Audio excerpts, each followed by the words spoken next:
ઉધમપુરમાં નાગરિક સંરક્ષણ વિભાગ દ્વારા અંધારપટની સફળ કવાયત, હવાઈ હુમલાના સંકેત સાથે સુરક્ષા સજ્જતા ચકાસવામાં આવી.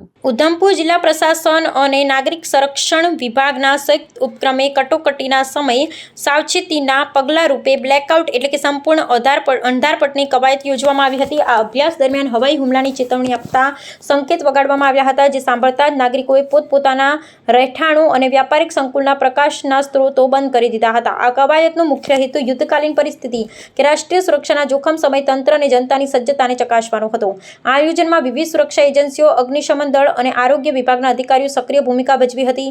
અંધારપટ દરમિયાન શહેરની વ્યૂહાત્મક જગ્યાઓ પર દેખરેખ રાખવામાં આવી હતી. કટોકટી પ્રતિસાદ ક્ષમતાનું તાર્કિક વિશ્લેષણ કરવામાં આવ્યું હતું. વહીવટી તંત્રના મતે આ પ્રકારના પ્રાયોગિક અભ્યાસથી વિવિધ વિભાગો વચ્ચેના સંકલનમાં સુધારો થાય છે અને નાગરિકોમાં શિસ્તબદ્ધ સુરક્ષા અભિગમ કેળવાય છે. કવાયત પૂર્ણ થયા બાદ વરિષ્ઠ અધિકારીઓએ પરિસ્થિતિની સમીક્ષા કરી હતી અને નાગરિકો દ્વારા આપવામાં આવેલા સહયોગની પ્રશંસા કરી હતી. ભવિષ્યમાં આવી કોઈપણ અનિચ્છનીય ઘટના સમયે જાનમાલનું નુકસાન ઘટાડવા માટે આ પ્રકારની તાલીમ અનિવાર્ય ગણવામાં આવી છે. આ સફળ પ્રયોગ દ્વારા ઉધમપુર પ્રશાસને સાબિત કર્યું છે કે તેઓ કોઈપણ વિષમ પરિસ્થિતિઓ નાગરિકોની સુરક્ષા જાળવવા પણ સંપૂર્ણપણે સજ્જ છે. जो इस तरीके का जो आपदा होता है, सबसे पहले चीज़ तो सबसे पहले जो रिएक्शन करने वाला है, जो लोकल पब्लिक जो है उसको थोड़ा सा जागरूकता होना ज़रूरी है.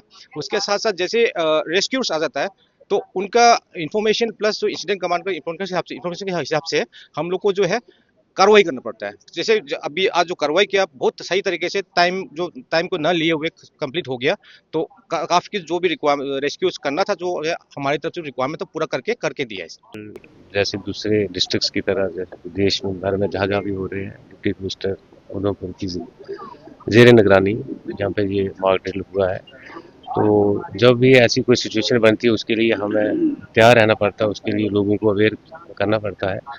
तो उस सिलसिले में जो मॉक ड्रिल यहाँ पे हुई है, हमारी तमाम एजेंसीज जो इसके साथ रिलेटेड है, SDRF है, चाहे सिविल डिफेंस है, सभी आए हुए हैं और एक बिल्कुल सही तरीके से मॉक एक्सरसाइज यहाँ पे की गई.